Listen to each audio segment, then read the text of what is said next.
This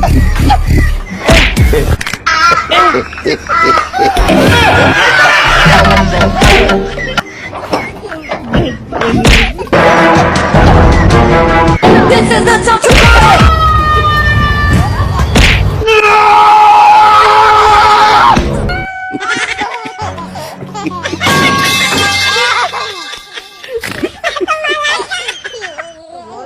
हात पाय काय खाणार?